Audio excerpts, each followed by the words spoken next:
this Saturday at 4:30 p.m. Pacific Time, 7:30 p.m. Eastern Time, we have a Big Ten football rivalry matchup on our hands between the 6-5, 4-4 in Big Ten play Washington Huskies and the 11-0 undefeated, first-ranked, number 1 in college football, 8-0 in Big Ten play Oregon Ducks. This is the border war. This is a historic former Pac-12 rivalry that is now a Big Ten rivalry. Once again, welcome to the Big Ten, Washington and Oregon. Both of you are bowl eligible. For you Husky fans, I think your staff has done a good job keeping the program afloat, and I think that Jedd Fisch is proven from his time at Arizona, and Washington has more resources. The conference Washington resides in has more resources than the previous Pac-12. I think that you are set to have good seasons ahead of you. And as for you Oregon fans, well, many of you told me in the preseason that Oregon was going to win the Big Ten, and while that is to be determined, you are likely going to finish with the best regular season record in the Big Ten Conference. At least that's what the odds say, as Oregon is a 18.5-point favorite in this matchup, which, by the way, will be streamed on NBC and is taking place in Autzen Stadium. The line has dropped to Oregon minus 18.5. That's what it stands at right now.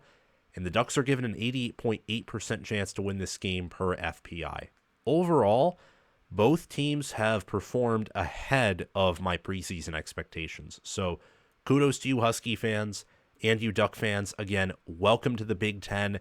And if you have not already, please subscribe to the channel, like the video, and hit the notification bell, as we are the best Big Ten football channel on YouTube. And I'm going to be covering most, if not all, of your games from here on out. But let's talk about this game right here.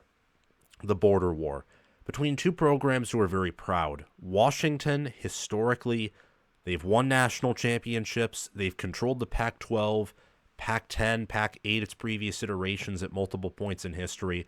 Oregon, meanwhile, they have not won a national title, but they have been one of the best college football programs of the 21st century, and Dan Lanning has them at a point where they have not been since Marcus Mariota was in a Duck uniform back in 2014. This Oregon team is a national championship contender, and we can see that in a broad team comparison where on College Football with Sam, we like to look at the big picture, then dig into the details.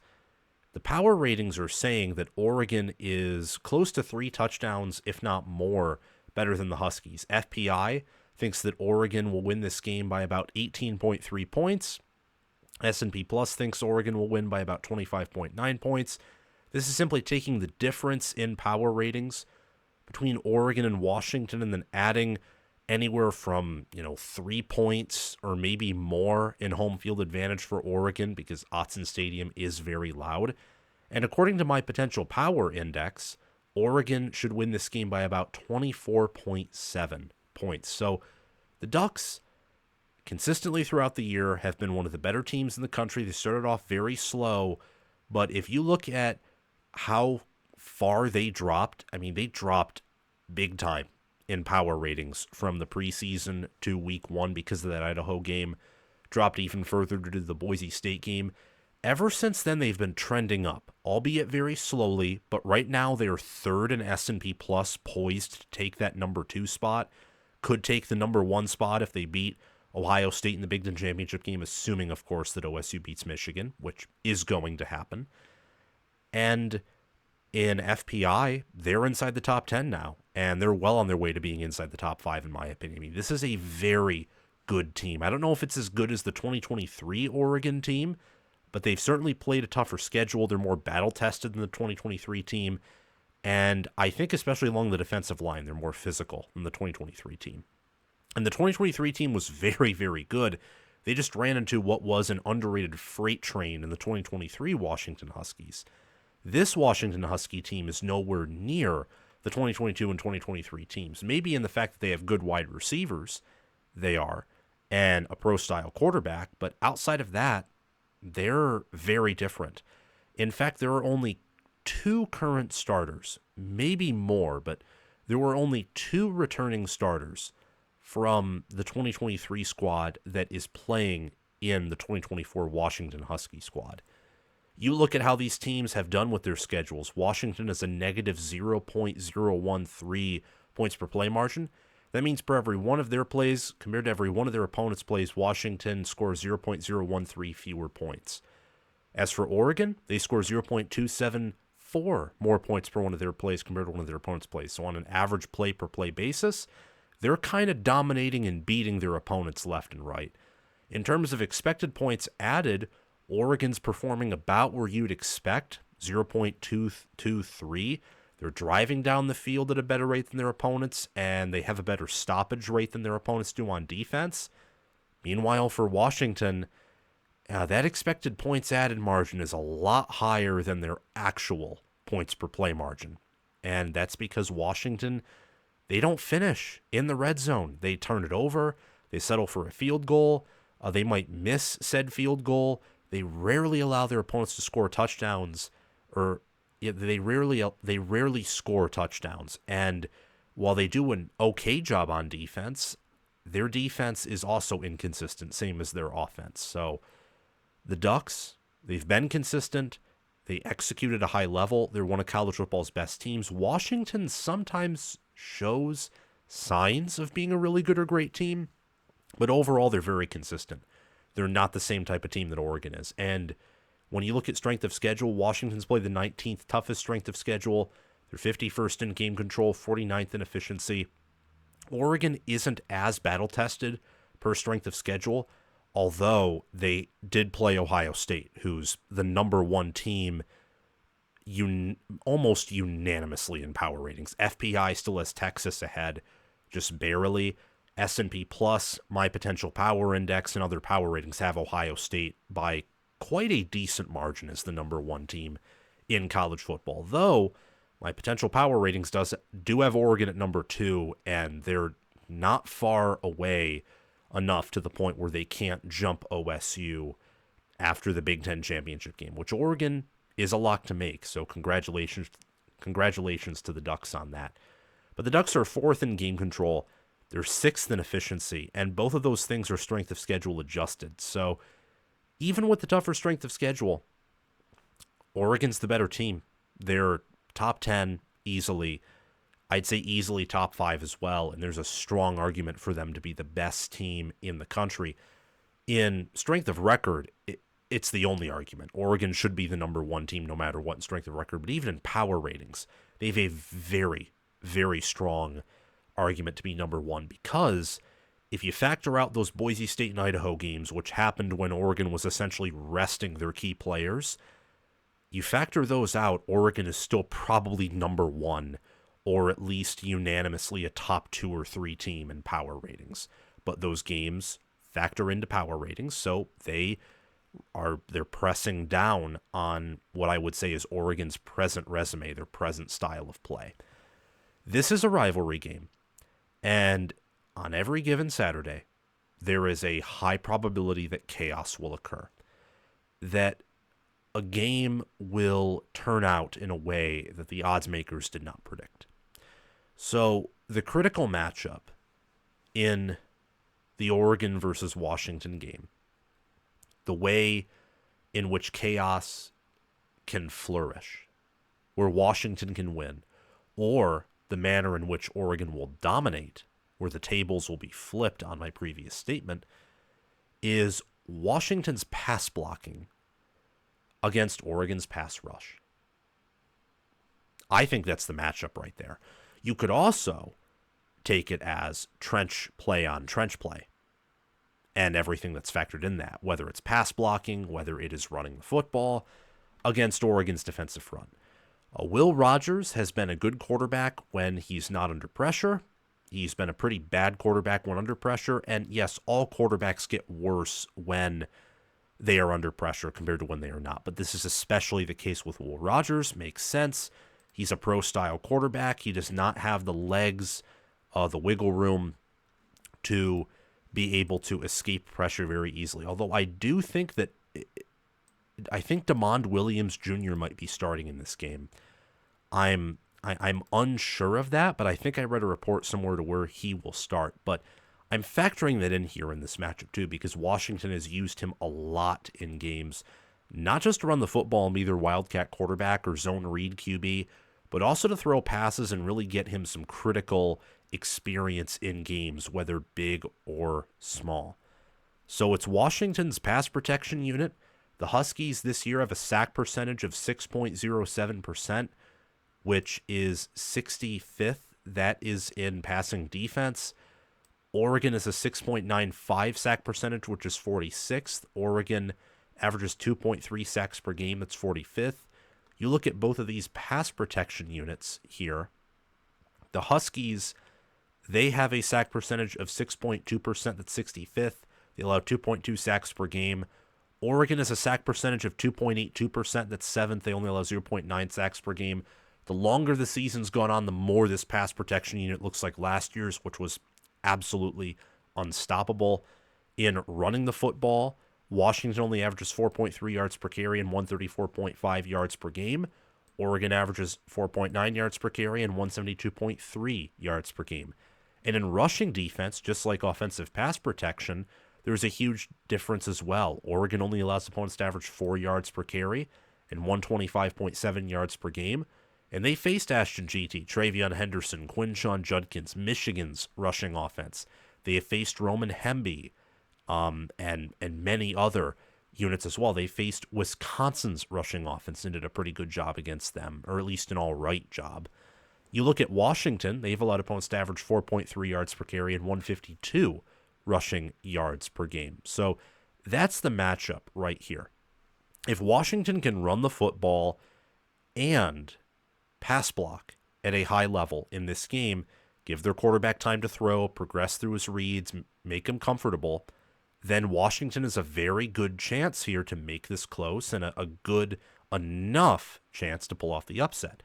But if Oregon's able to shut down Washington's rushing attack or get pressure or do both or flip it to the other side, if they're able to just run the football at will against Washington and really move that defense, then Oregon's going to win, and Oregon will probably cover the spread here. I mean, these two teams are very, very different, and it's obvious that Oregon's the better team here. So a lot of things need to go right for Washington to pull off this upset here. And pardon me for any of the pauses or where it looks like I'm about to sneeze. I am sick here, so bear that in mind. But we march on. It's the same thing with these football teams here, where they may be sick, they may be hurt, banged up, but they march on.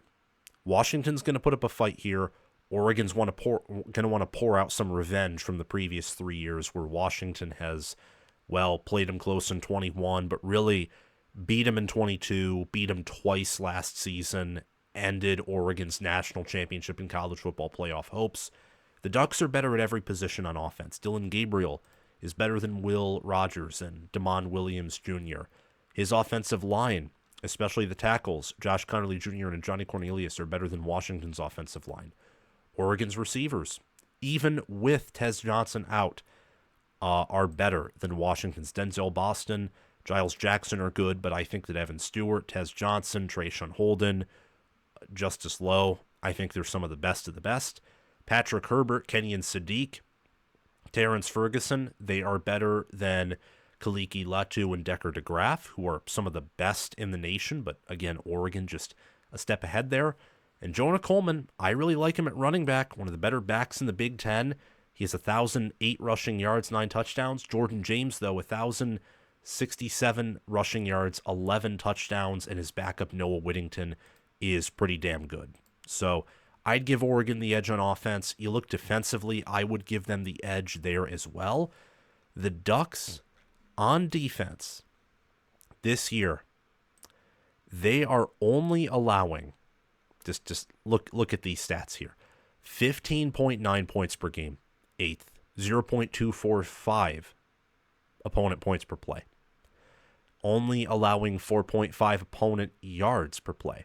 Washington's top 25 in yards per play, yards per game, top 50 in opponent points per play, and opponent points per game. It's a good defense. It actually might be better than last year's Washington defense. I think it's better coordinated for sure under Steve Belichick. But Oregon is still ahead there. And whether it is Mateo Uyunglele and Jordan Birch and Derek Harmon up on the defensive line, whether it's Bryce Betcher, Jeffrey Bassa, Justin Jacobs at linebacker, or Nico Reed, Tysheem Johnson, Kobe Savage, Jabbar Muhammad, I prefer Oregon's defense and their players, even though Washington has players like Carson Bruner and Afonso Tuputala, who are some great linebackers, Ephesians Pryshok, Thaddeus Dixon, who are some solid, great corners, Cameron Broussard and Cameron Fabukulanen are disciplined safeties, and Sebastian Valdez, Jacob Andes, Isaiah Ward, they have some defensive linemen who are solid players. But again, Oregon is better, I think, at every position here. They're better in the trenches, better D-line, superior offensive line, more athletic, bigger, stronger. No need for further conversation. And Oregon also has the better special teams unit, the more reliable kicker, the more explosive return game, a good punter in Ross James. Need I say more? And I think that Oregon's better everywhere on the coaching front. Again, this is not to disrespect Washington. Oregon is better than Washington in basically everything because Oregon's an elite team. Washington, I think, is an above average to good team. At times they look great, but that's more so when they're at home in comparison to on the road. Washington and Iowa are, I think, similar teams in the sense that at home they sometimes look invincible, but when they're on the road, it's just seeing how wide my eyes are. Sometimes it's like, what are you doing? I mean, they let Iowa score 40 points on them. They looked like crap in that game. They looked pretty bad against Indiana too, but that's because Indiana's defense is really good, I think, as the Ohio State game showed. And there's other factors as well. But Oregon's a much better team. And Oregon has home field advantage. And before we get into my prediction, where I think you can already see where I'm going, Dan Lanning is better than Jed Fish. Oregon is one of the best offensive coordinators in the nation, Will Stein, and an excellent strength and conditioning program. And Tosh Lupoy and his assistant staff, this is the closest point for both of these teams staff-wise. I think Washington is an argument to have the better defensive coordinator. But I think that Oregon's DC and defensive supporting staff is a little bit better than Washington's DC and support staff. With all that being said, everything we factored in and talked about here, I am picking Oregon to win. My power ratings say Oregon will win this game by about 24.7 points, 24, 25 points. I think Oregon is going to win this game very convincingly. I think they're going to pour out years of anger. And look, I mean, it's Dan Lanning, it's Dylan Gabriel, Jordan James, an offensive line that is criminally underrated. Oregon has a lot of negative bias toward it statistically, and that's because of what's happened to them early in the year where they had those two bad games. The Wisconsin game was a culmination of traveling, and I think of them, again, strategically resting players so that in the Big Ten championship game and in the postseason they can do well. Oregon is one of the better managed teams in all of college football. It's why they beat Ohio State. That's exactly why they did. I mean, you take away the onside kick, they lose. But then again, if Gabriel makes the correct read on 4th and goal, and they don't miss the field goal, and the interception is called, they maybe beat Ohio State by double digits. I mean, that's a sign when you're beating Ohio State, no matter what, when you're beating Ryan Day, when you've beaten him, you're a well-managed team. There is nothing more that needs to be said. And you're 11-0, you're dominating opponents left and right on a points per play basis.